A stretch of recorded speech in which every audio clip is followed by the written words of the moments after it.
Hello, everybody, and welcome to the very first episode, hopefully in a long line, of Dinner and a Comedian. I'm going to be your host, Thomas Edward, and hopefully, as much as possible, maybe every week, trying to see if I can work that out, we can end up having a very funny comedian, somebody who's in the entertainment business that might end up being somebody you know that's also funny, and even somebody who may have a really good sense of humor you might not have thought. Got some ideas, we'll see what happens. My first guest, extremely funny and multi-talented, Phil Johnson. Thank you Phil. for having me. It's great. It's a cool idea. We'll see where it goes. Maybe this might be the first or the last. Every new project is like that. I've said that many times. This may be my last gig. No. You've got a lot of projects. I try to, yeah. It keeps me busy.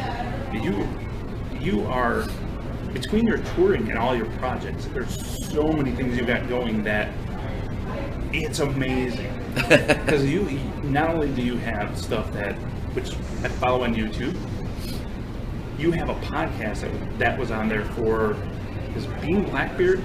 Yeah, Being Blackbeard. We actually only did 9 episodes of that podcast because it was all about the show Crossbones that was on NBC, and it got canceled. They didn't get renewed for a second season.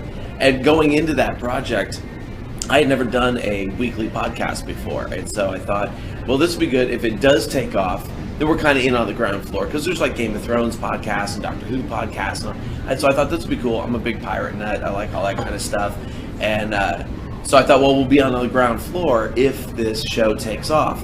And if it doesn't, well, I got practice putting out a weekly podcast, and so goal met. I got practice putting out a weekly podcast because that show didn't last it didn't even last the full first season. They had, there was supposed to be 3 episodes at the end of the season, and they mushed them all into one final special episode. I was like, wow, this one really must have been tanking. Did they end the season with a real finale, or was it left open for? I think they kind of left it open because wishful thinking, I'm sure. But yeah, no, it never came back. So I'm planning on getting a new podcast started in the next couple of months sometime. Yeah, nothing at the moment on that front. But the funny thing is, people are still downloading the episodes of that podcast that we put up. And I'm like, the show hasn't even been on the air for 6 months. It's not on Netflix yet. And I don't know why, but hey, that's cool with me. People want to listen to us yak.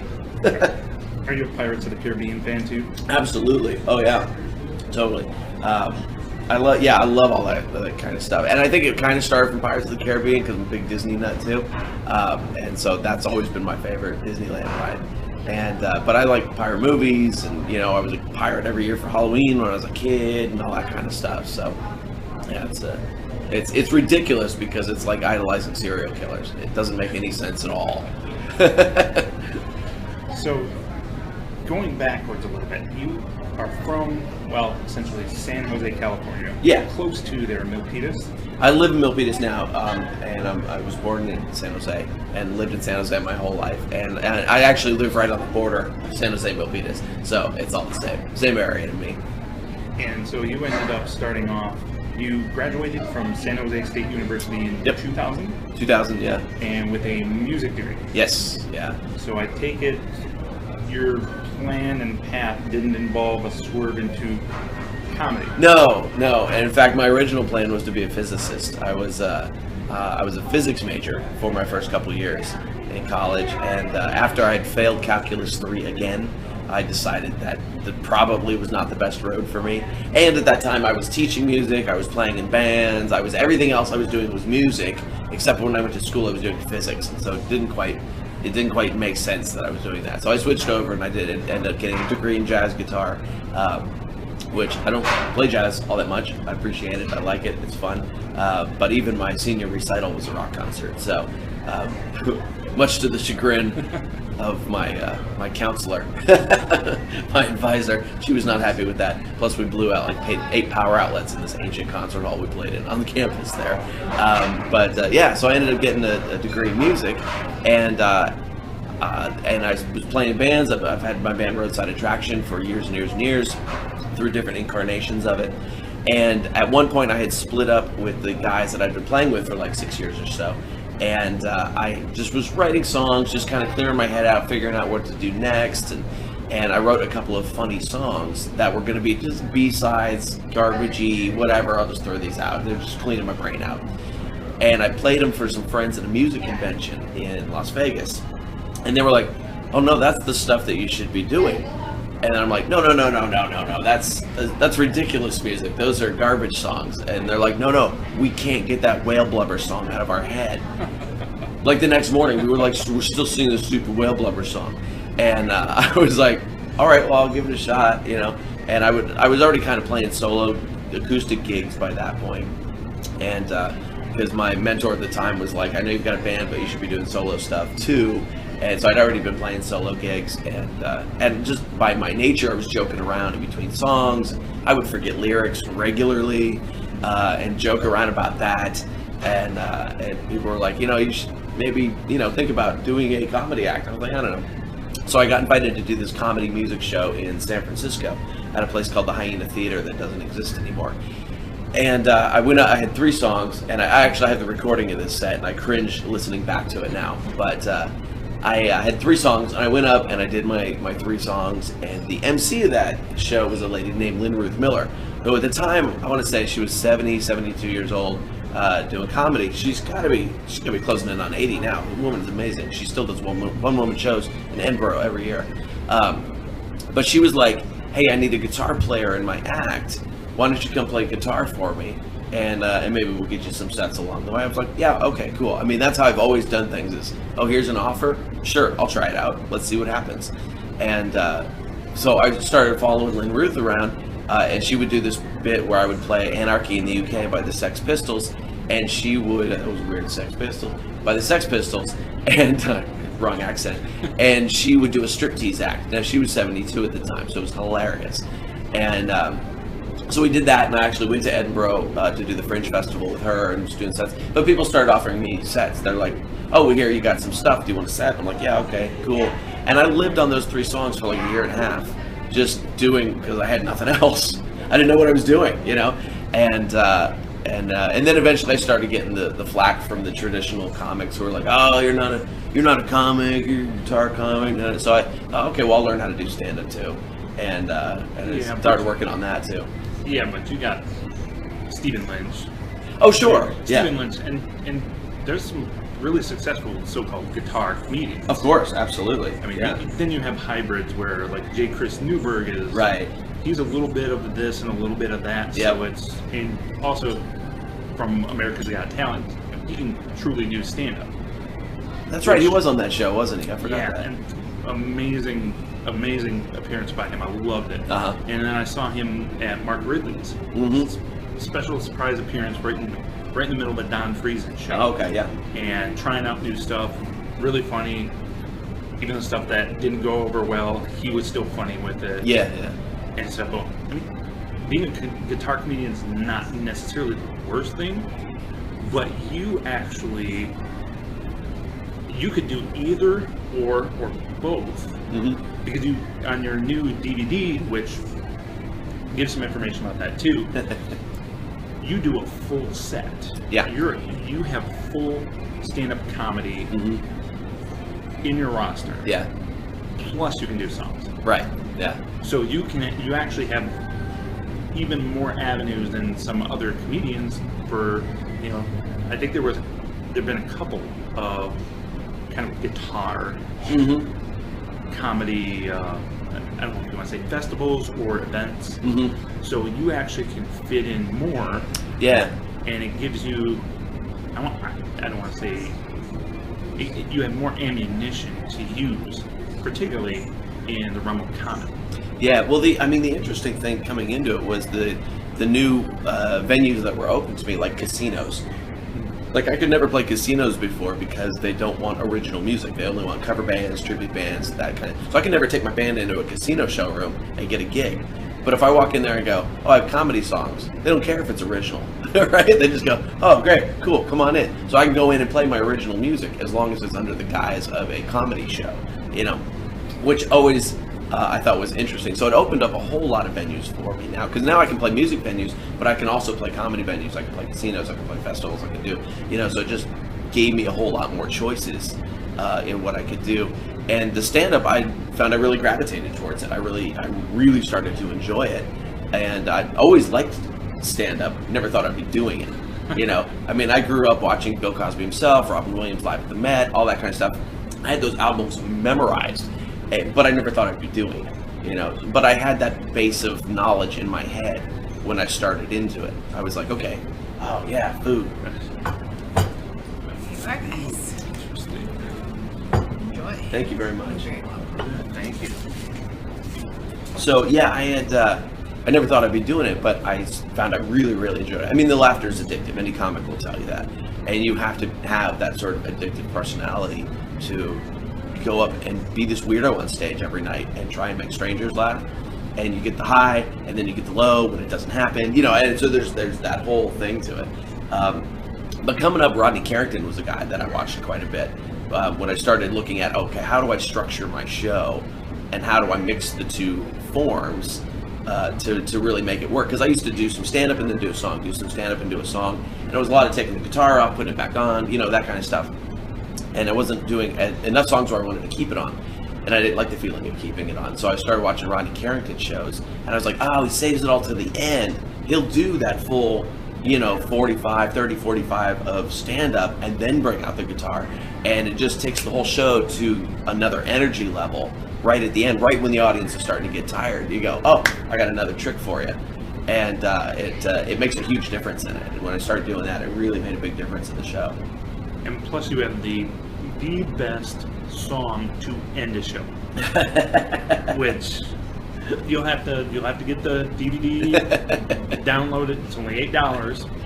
Actually, that song is on. I didn't do that one on the new one. That's from the previous previous DVD. one? Yeah, the previous DVD called "Be Yourself Unless You're an Idiot." So that's on that special. Yeah. And that's one I always remember because I've watched both of those several times. So I think that's a great song to end it. What better song than get the other special. It's worth getting. It's a giant merchandise page. Is all it is. It is, but it's perfect. What better way? I mean, it's still funny. Yeah. And you just. Well, that was learning from other people too. That was I did a bunch of shows with Jen Kober. I don't know if you've seen Jen. She's very, very funny. She's out of Louisiana and bounces back and forth between here and LA. She does a bunch of TV. She does all that kind of stuff. And her merchandise pitch at the end of the show was so good. She was getting applause breaks during her merchandise pitch. I was like, wow, that is amazing. And she had a Walmart full of stuff that she would haul around with her to sell. And but I was like, okay, I need a merch pitch that's that entertaining if I want people to do it, So for me, I gravitated towards a song, and certainly I wanted the sort of big, broad Disney-esque Broadway showstopper kind of thing. In fact, the end of the song is "Be Our Guest" from Beauty and the Beast. Most people miss that part. It's not the whole thing, but I ripped the chord progression and then went for it. But yeah, it was that kind of thing of just, okay, who's doing it right, and how can I do that in my own way? To make it interesting, to keep the show entertaining all the way through.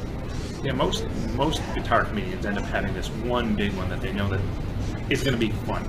Sure. But this is just it's a whole other different kind of funny to end it with. That I just think it's brilliant. Thanks. Yeah. So, with the food here, yes. Since part of this is dinner and a comedian. Now we're going to be chowing on camera. What did you order? I got the steak burger, medium well, and it's supposed to be cheddar cheese, but that looks like Swiss. But that's okay. That's all right. I'm good with Swiss. Not a lot of cheeses I'll turn down. We do not have a problem with the Swiss. No. We like their meatballs.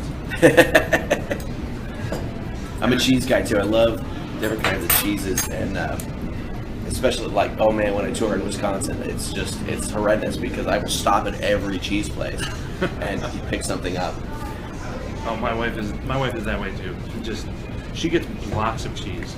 Oh yeah. And she'll cut off chunks of the cheese, and then when we buy it shredded, because I make up my own lasagna, which best in the world. Nice. Sorry to say, if anybody thinks it is good, sorry. Best in the world, and it's just shredded cheese. It's only mozzarella. I have 4 things in my lasagna: Uh-huh. noodles, sauce, meat, and lots of mozzarella. Gooey slides everywhere, but amazing. Nice. And she will take the shredded cheese, open up the bag, and just Oh yeah, I totally will do that. Yeah. no cheese is safe. There have been times that I'm in the middle wanting to make it, go to get the cheese, and most of it's gone. So it's a quick run out and Yeah. grab some more cheese. Yep, I believe it. I love to eat anywhere in the country. That's my favorite thing, is find places to eat. Do you end up trying to discover new places? So like every time, like, Mhm. have you been to Grand Rapids before? Once before, yeah. I think I did that Sunday night show here in Grand Rapids, the Sunday Night Funnies, at whatever that little hotel is. Fun show. So this will be your first time here, which kind of give you a little bit of a tour. And we'll go up to Dr. Grins and you can kind of see. I don't know if John will let us have a little tour, depending on your time. I don't want to keep you from getting back to South End. But so since we're going to eat, allow for time for us to take bites. This is going to be kind of a few little interesting subjects and topics, and we can kind of talk on what you think. And Sure. I love comedy that has a little surprise. And how I mean that is that how you can take and you start and progress through a joke, and you can take that joke and bring something completely unrelated that you would think would never be related, and bring it in, transition into a punchline that's just funny. I love your Rochambeau reference. Oh, the rock, paper, scissors. Yeah. That one, That to me is just the first time I heard it, it was one of those, oh, that's so funny, and then, oh, that's so good. it was one of those jokes where I thought of it in the shower, first of all, because that's where I think of all my best stuff, which now we're having to ration water in California, so I have not written nearly as much material. But when I thought of it, I was like, somebody before me must have thought of this. I can't believe nobody's thought of this before. And I've never seen anybody do that premise or do that joke. And it's one of the jokes that comics love. Audiences don't always love it because it's a race joke. Even though it is the most innocent of race jokes ever. And in fact, black people love it. They love it. Like I think I mentioned to you one time before, I did that joke in St. Louis a while back, 5 miles from Ferguson, and the crowd blew up. They just love that joke. But especially in California, whenever you even mention race, people start to clam up. As a white comic, people really start to clam up a little bit. So I don't do that joke as much in California, but it depends on where I am. But yeah, it was one of those where I was like, I can't believe nobody's thought of this parallel before. And I haven't seen it, so it's really fun to do that joke, because I do like that mix a lot. I mentioned to you before about one that I had an idea for. And it's really, I think the environment's going to change, just because we were talking about the music lawsuit. There's been a lot going on with that, and Tom Petty and Robin Thicke, and one of the things I wonder is whether or not that will transition to eventually somebody saying somewhere, that was my joke. Even though you can think of it all on your own. And I do watch a ton of stand-up comedy. I spend less time watching television comedy and more time surfing YouTube. I can't even remember John Mulaney. Till he got his television show, I actually forgot who he was, because there's so many people that I go on YouTube for. But I try and watch a lot of it, so that in hopes of maybe, like I had mentioned before about it, there's a Steve Hofstetter joke, and I thought of something and it was familiar enough that I said no. But it just, at some point, are you going to end up having, because pretty much, except for current events, everything's been done. Right. And the other trick of it is that you want to be relatable, and so if you're covering ground that's relatable, there's really only so many topics out there. And I've run across stuff where I've done a similar premise to what another comic has done, and as long as it's not most comics don't really worry about it unless you're doing it word for word, you know. And it's not even like I saw that guy's premise and then, ooh, I'm going to do that premise. It wasn't even that. It was just I happened to think of the same thing. You know, there was one guy one night and he said, hey, do you know I do a Wheel of Fortune joke, like kind of like yours, but it's a different nationality. And I said, oh, I didn't know that, man. And I said, I've never seen you do it. And he said, yeah, he said, I've never seen yours until tonight. And I said, well, that's cool. I said, next time we do a show together, you do yours, I'll skip mine. He was like, all right. So, I mean, most people are pretty cool about it, as long as you're not obviously ripping them off. I've seen times when people are obviously word for word ripping off somebody's act. That's not cool at all. But if it's just it happened to happen, I don't sweat it that much. I'm going to go write more material anyway. But you know, some people get really up in arms about it. But for the most part, it's not that big a deal. We all try to not do that. Yeah. But if you're trying to be relatable, you're eventually going to cover the same topics. You know, I used to write a lot of Disney jokes. On my first special, there was a whole bunch of Disney jokes. And I have another friend, Tim Babb, who's also a Disney nut and writes a bunch of Disney jokes. So we would regularly have to call each other and go, dude, is this your joke or did I think of it? Because I don't want to step on your thing. And he would call me and go, is this yours or did I think of this? You know, so that would happen all the time. So we will check with each other if we happen to think of it. You know, and go, oh man, I think that might be, you know, that might be Steve Hofstadter's joke. I'm going to find out if it is, and if not, great, you know, cool. Then everything's kosher. But you know, it's just sort of par for the course, and it's really the same thing in music. You know, there are grooves that work. I didn't agree with the Robin Thicke, the way that court case came out. I think Robin Thicke is a douche. I think he's a jackass. But I don't agree with that particular outcome. I didn't agree with the Tom Petty one either. There's no way that 4-note melody defines the entire song, even if it is the hook. That kid doesn't even know who Tom Petty is, practically. And Tom, I don't even think, thought it was a rip-off. It seemed like it was more his management. He was like, well, you know, it's going to happen, whatever. Yeah. I mean, if it really ends up being that the whole Tom Petty thing ended up the way it is, if you check out the newest Avenged Sevenfold album, it's not like Metallica needs any more money, but there are some very, very a lot more closer songs. Yeah. And actually at least 3 of them that are very reminiscent of 3 songs off Metallica's Black Album. Mm-hmm. Yeah.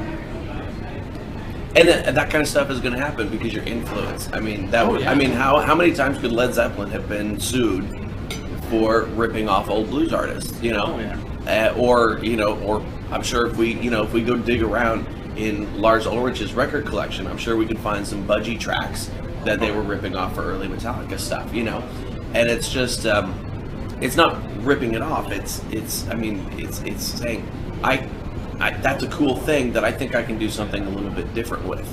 You know, even if it's a subject like I did those bits about bees, right? And that was only half of it. I have like 7-8 minutes worth of bee jokes, which is ridiculous. But the reason I did that, the reason I sat down, that was a writing exercise for me because I love Eddie Izzard's bit about bees and beekeepers and that kind of thing. And I thought, I wonder if I could sit down with that topic, just the topic of bees, and write something completely different that Eddie didn't touch on at all. And I did. I ended up writing a ton of material about bees that is nothing like what he touched on. So sometimes it's just like, oh, I wonder what I could do with that topic, you know, because I've got a completely different view of the world. And, you know, what could I do with it? So it's, you know, sometimes you can just grab a topic or maybe even a premise sometimes and go, I would do something totally different with that premise. And I think that's okay. It's not stealing. No. You know, that's just going, oh, that's an interesting idea. I've got a way different take on that idea. You know, and that's kind of in how the Kardashian joke that came about off of hearing somebody on satellite radio talking about our wonderful Congress, and talking about how they're really, really terrible, and kind of referencing and having a whole bit on how bad they were. And just their references on how bad they were towards other things and other avenues, and it just popped into my head in a slightly different direction. Mm-hmm. And it seemed to work, but it came off of something else that I don't want to end up hearing something as, oh, this is cool, and if I just twist it a little, I actually want to stay away. Sure. So that, you know, I don't want it to end up being a whole Carlos Mencia thing, which, if anybody really paid it a little bit of attention, you'll know where that all has gone. And so... I think he's great. I just didn't know if you were, I didn't want to interrupt. That was good, thank you. And me out, please. And what's weird about that whole situation is that as much as you end up making it your own, and I end up posing the question to Steve Hofstetter, who got back to me on it, making it your own is what he said. Yep. So if you come up with one, you make it your own. It's not taking from them. Even if you came up with it yourself, it's different. So then it falls into, is Mencia making it his own? Did he come up with a joke, or is that one another one that he is stolen? Because he's notorious. Yeah. Well, and I think I mean, there are guys whose morals are a little bit looser about it. But like I said, if it really covers the same ground as far as the premise into the punchline, even if it's not word for word, but it's kind of the same idea when you get in there, then that's a little sketchier, you know. And if I've got something where, you know, I go where I think it's too close to somebody else, man, I'll jettison that like crazy. Because like I watch a ton of stand-up as well, just to make sure that I'm not covering the same ground as everybody else, you know. And I will search out topics that other people aren't talking about, you know. That's why I kind of took on bees. Nobody else does bee jokes besides Eddie Izzard. So I was like, oh, that's an interesting weirdo kind of topic. I wonder what I would do with that. And it really was just a writing exercise. But the other kind of stuff, you know, you're gonna, you know, how many times have we seen airport jokes and you know, dog versus cat jokes, and you know, I mean, all the relationship stuff has just been done. But if you can make it your own, then, you know, valid territory. You know, if you've got a different take on it, that's the only thing that counts. I mean, I'm not going dog versus cats, but I've got some stuff, dogs versus kids and cats versus women. Okay. So I guess I'm a little bit away from there, just because I got kids and I got a wife, so I can relate to both of those things. And so, how do you think the state of stand-up comedy is right now? Because I think it's great. I know that when I first started getting into it, cable come on the market. So much more avenues with, particularly Comedy Central. Really did a lot. HBO, One Night Stand, Rodney Dangerfield's Young Comedian Special. I mean, it just really seemed to explode in the 80s. So many guys, and Bill Hicks, and Sam Kinison, and just it seemed to get really big with the avenue opening for it. And then, kind of in my opinion, plateaued in the 90s. Because you had that where you saturate, there's enough out there. But in the last 10 to 15 years, I think, and it's continued to grow because there's still more avenues, that it's still growing. Yeah, absolutely. Yeah. I was just reading, Rolling Stone had an article the other day that said there are more comics now doing arena shows than ever before. Like Madison Square Garden. I mean, you get Kevin Hart and guys like that, Louis C.K. doing multiple nights at the Garden. That's, you know, unheard of. When Steve Martin did it, that was craziness. Nobody ever done that before. And then nobody did it for a long time until Dice in the 80s. And then nobody did it for a long time after that. And now we have multiple people doing that. So it's definitely a growing market. It's also a much more crowded market. But it's the 80-20 rule with everything. I mean, I've met people who go, yeah, I'm a comedian. Oh, yeah, where do you play? Oh, I'm a Twitter comedian. Oh, you're not a comedian. You know, you know. But there's more avenues for it. I don't know how you become a professional Twitter comedian. I don't know. Maybe I would do it if I thought I could make money doing it. I mean, if that's the way it is, right? I'm already a professional. Right. So I mean, with YouTube and now Amazon and Netflix and Yahoo, taking on productions of original productions and things like that. There's just so many more avenues for it.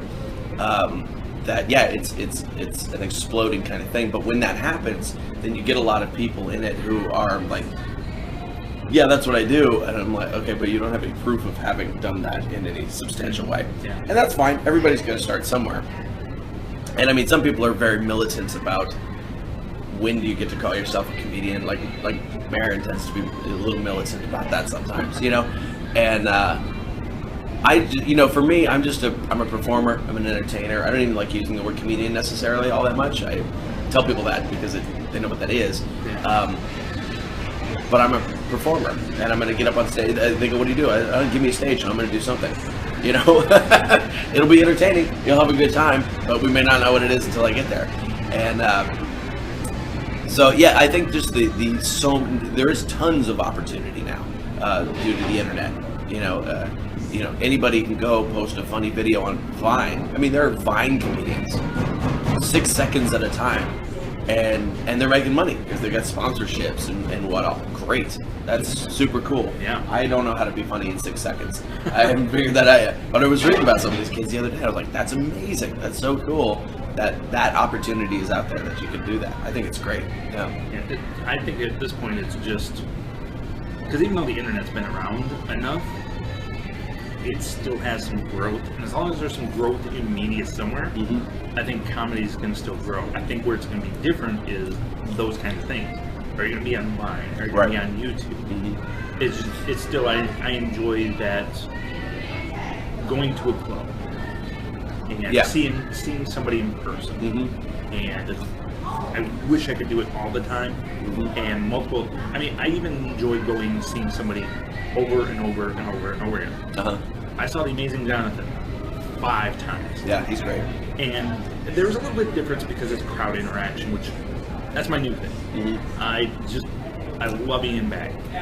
I'm into a couple other comedians because like half their show is crowd interaction, like Jonathan Randall, Jeff LaFleur, who actually opened for Ian Bagg.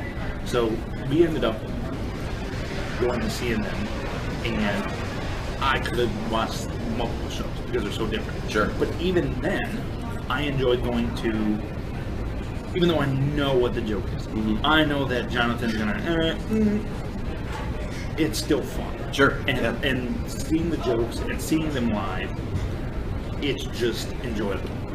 To me, it's great watching it on YouTube, but I just love coming and seeing you guys. Yeah, well, I mean, live is a different thing altogether. The reaction is completely different because you're locked into the vibe of the crowd. And the audience makes all the difference in the world. I actually posted a video on my YouTube. I was doing a casino in Vegas, or outside of Vegas, Prim, Nevada, about a half hour outside of Vegas. And we had 2 shows that night. And the first show was over the top, one of the best audiences ever. Like, they laughed at everything. And the second audience was so drunk coming in that they were falling asleep before the show started. And they were heckling. One guy was making fart noises during punchlines. They just weren't getting anything. And so I took the same joke from each show and I posted it on YouTube. And I said, I want you guys to know how important the audience is to a joke working. And I posted the exact same joke. First one, crowd explodes. Second one, crickets. So same words, delivered exactly the same way. And it was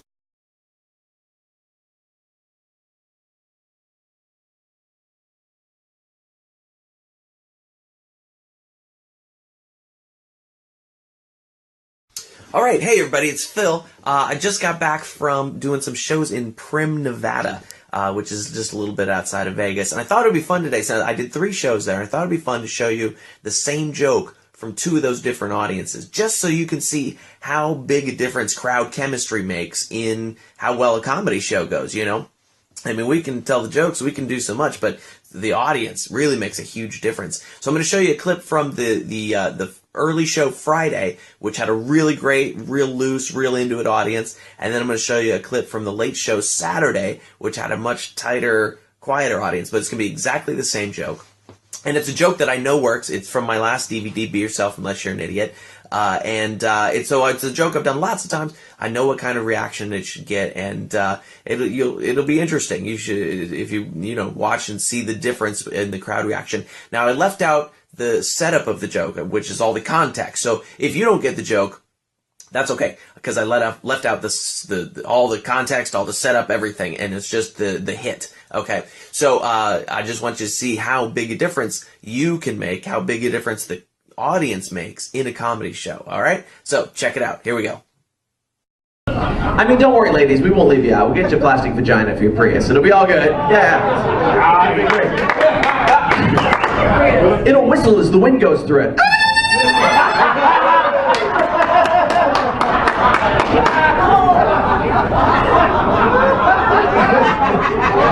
How's that for a three-way mating call?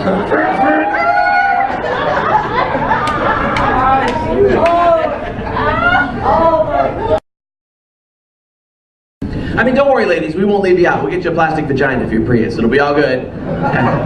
It'll whistle as the wind goes through it. How's that for your three-way mating call? Be great. So there it is. Same joke, two different shows, told nearly exactly the same way with such a different crowd reaction. That second clip is actually a full 10 seconds shorter than the first clip. That's how much of a difference there was in the laughter and the applause. And so I guess just my goal in showing you this is to show you how important you are to the show, how important a good audience is to the show, and how important that chemistry of the audience is to the show. So I hope you appreciate that, and I hope that next time you go to a comedy show, you laugh and clap as long as the comic delivers and is giving you the show that you think you deserve. All right? So anyway, I'll see you soon. Phil Johnson, out. Bye.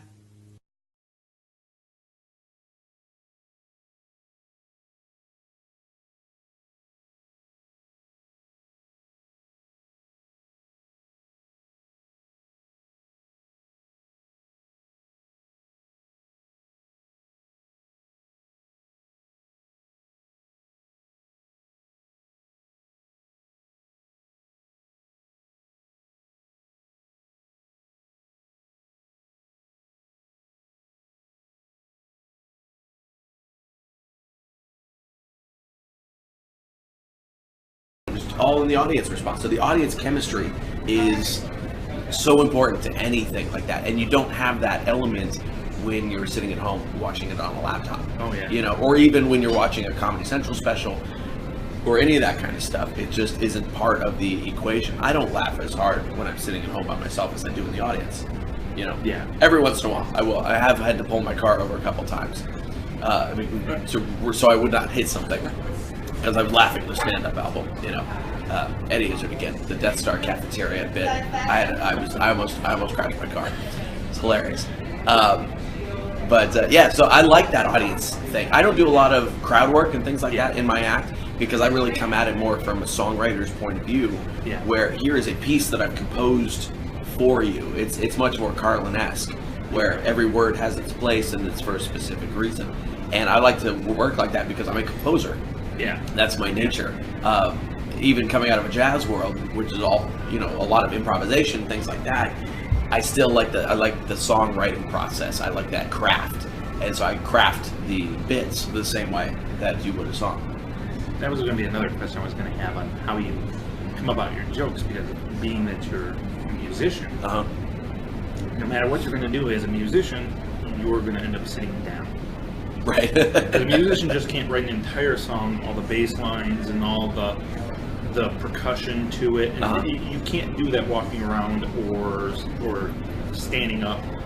I mean, there's some programs that you can have if you're really that into it. Yeah. But if you're really going to write, you're going to want to sit down. You're going to want to have real instruments. Sure. And you're going to want to work them out. Yeah. So as far as comedy, you're very much the same way. Yeah. You probably took that same approach when you started doing jokes. Yeah, I really did, because my sort of process is if I come up with a premise or a topic or something like that, I'll sit and write on it for a little while without knowing whether it's going to be a song or a stand-up bit. And then if I start to think of ideas where, look, there's a rhyme there, maybe I could work with that, or maybe it seems like a songy kind of premise. I don't want it to be a novelty song. You know, I don't want it to just be a song about socks or, you know, something that doesn't translate in a comedy club for the most part. If I think I can talk about it funnier than I can sing about it, then it'll become a stand-up bit. But if I think the music will add to it, if the music will enhance the comedy, that's when it becomes a song. And so if it's stand-up, I'll sit down and I'll script, I'll write 3 or 4 pages worth of jokes. And then I will go rehearse them in my living room. My couch has heard my bit so many times. It's ridiculous. I'll go rehearse it until it doesn't sound like I wrote it down, you know, because I can tell people who write their jokes down, you know, open micers and things like that. I can tell because it doesn't have a consistent flow. It doesn't sound like they're just talking, you know. So I will go talk it until it starts to sound like average regular speech again and not writerly.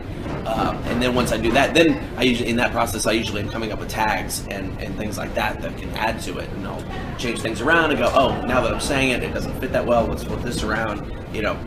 So it's the talking process that really polishes it, and then putting it on stage polishes it even more, of course. Yeah. And so I do a writing, composing. A song is the same way. When you put it on stage, it's going to change. Yeah. Because you go, oh, that groove is too slow for this part. The audience isn't dancing anymore. Let's speed that part up a little bit, keep them moving, and then we'll change it up from there. You know, I don't like recording things that I haven't performed a bunch of times. Yeah, I can understand. Although it would be good though in the process of getting it down to do that just for yourself, so you can see how does it sound, how does it work out. Okay. You know, does you know the bass flow with the guitar? Does the punchline come at the right time? Is there? I always do that kind of stuff. I videotape most of my shows and go back and review them, especially if I'm doing new stuff. And then I'll go back and go, oh, that didn't come off nearly as well as it did in my brain. And how do I fix that? You know, and that really, before I put this last special out, I spent a year just doing that. Because it took me 4 years to write that material. It was really slow on this one for some reason. It took me 4 years to write the material. And then I went, I need to do a new special. Oh, now I really need to fix this material. And so I spent a year not only planning the production and all that kind of stuff, but then also going, okay, this joke has never worked. I got to take that out. I think I could get a bigger laugh on this one if I do this. And it was really just going in and dissecting the material, watching tapes, and going, okay, I got to fix that. I got to fix that, you know. And it does make it so much better. But when you don't have that deadline, you kind of go, I'm going to keep telling that joke anyway. Just I like it that way, you know. Do you have one that you absolutely love? That when you start a show and you know when you're doing the show, that eventually during the show, this joke is going to come up, and whether it's you're proud of how it came about, or you love the crowd's reactions, or one joke you love to do more than any other. The rock paper scissors joke is one I love to do, and I love to do the end of the Rural Vampires joke. Where I talk about the sound it out, demon. That joke never gets a huge laugh, but I love doing it so much that I just keep throwing it out there. And those vampire stories they're going to become passé here pretty soon anyway, so I won't be able to do the bit much longer, I think. But there are some jokes where I go, oh, I just enjoy telling that joke, and you know, I'm gonna just throw that one out there. It's not going to waste too much time if I do it. And it gets a little laugh, then I go, whatever, cool. That one's for me. Is there one that I mean, there's a whole bunch of them for me that I hear it and I think, oh, I wish I would have wrote that one. Is there like one that's stuck out to you? Well, I've heard lots of jokes where I wish I'd written them from other people. Oh, why didn't I think of that? That's genius. And it's always guys like Eddie Izzard. I mean, that guy's phenomenal the way he works. But I'll hear stuff all the time where I go, oh, I never thought of that. Rafi May is one of those guys too, where I go, oh gosh, I never thought of that way. Why didn't I think of that? But for me, I don't know. I did think of it, so I don't know how to answer that question. All right, guys. So we'll kind of end it here so we can get food down. Food. And I know you got to end up going because You're end up here at South Bend tonight, South Bend tonight, yes. which by the time this is on there, it probably We'll will be be done. way past. Unfortunately. And just looking at some of the dates, because you are a touring monster. I try to be. I mean, you do every day of the week. There's some comedians that, outside of possible Thursday through Sunday, might not ever have anything scheduled. But you've got Tuesdays and Mondays and Wednesdays. And even I don't work as much as I'd like to. Sammy Obey, that guy's a monster. I don't know if you heard, Sam, last year, over a couple years, Sammy did 1,001 nights straight. Wow. A set, at least one set, every night for 1,001 nights. It was crazy, absolute craziness. That guy is a workhorse. And day 1,002, I texted him. I said, "Don't you dare tell a damn joke today." So, if you want to, Phil Johnson, available all over the internet. Lots of different places. RoadsideAttraction.com, which in a second, give a little explanation. Free. You're on Facebook. Yep. On Twitter at Roadside Phil. Roadside Phil. Roadside Phil. Yeah, Facebook is Phil Johnson Comedy. And I wish I had cohesive branding. That would be awesome. and are you on anything else? Instagram? On Instagram, I don't do it very much, but Phil Johnson Comedy on there too. Pretty much if you just Google Phil Johnson Comedy, I come up. Yeah. And if people go to roadsideattraction.com, make sure roadsideattraction.com, you search Roadside Attraction. You get the film distribution company or touring or weird tour yeah. things. Yeah. And there's some free stuff there. Yes. Yeah, I give away a huge free digital box set of all my best stuff. And you just pop in your email address, and it's super cool. And yeah, it's a lot of fun. 10 years worth of material plus. Yeah, there's a lot of stuff. And I spent a whole weekend. My face hurt. So go check him out. Check him out when he's around. Check out roadsideattraction.com. That's where the tour dates are. You can get a whole list of when he's possibly coming through. Or if you're traveling, which I hope that's going to be me coming up. We're going to travel more and maybe get to see more. There you go. And also, when I like the shows, remember that supporting a comedian or a performer, just to buy even a CD, t-shirt, sticker, DVD, it all helps. It all helps these guys who are trying to make it big until they have a TV show. So do end up buying and also come say hi. Because one thing, even the show yesterday, there's lots of people. Yep. Right by. Sure, yeah. And both you and Brad Tassel were there last night. Great show, Brad. And both of you guys and people walking right by. Mm-hmm. And even just to say hi. Mm-hmm. Because then you get a sense that, you enjoyed the show. Even that little bit, a slight little bit. So do come out, do say hi to them. We're insecure attention whores. Yeah, I'm kind of I'm probably on the comedy end of it. Actually, I think I was called a comedy groupie because I love it too much. So, Phil, great having you. Thank you. Thank you for this little experiment, which we'll see how it goes. Yeah, it was great. And maybe I can end up possibility in the future. See how that happens, and you came here, maybe I can go there. There you go. We'll see what happens. So I'd also like to thank Stu McAllister. Thanks for helping getting this set up here. John Zocco, manager. Thanks again. This is great. I love this place. We come down here, we eat, and do comedy shows. Comedy club here is Dr. Grins. So if you're ever in Grand Rapids, great place to come. Lots of top comedians. Actually, this weekend, Tim Meadows is here. Nice. So I'm going to try and see if I can get that worked out, and my son is okay on his own. But do end up coming. Bobberino's is the restaurant that we're at. You come here. Thanks to everybody at Bobberino's, people at the Bob, and hopefully in the near future, see how it goes if I can kind of grab some people and try and see if this experiment will work even more. Sure. I'd like to thank Phil Johnson, and hopefully, maybe, we'll end up seeing you bigger and better. Absolutely. Bigger and better. All right, guys, ladies and gentlemen, thanks And you can come and enjoy again. Join me for Dinner and a Comedian. Cut. I hope that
Thank you.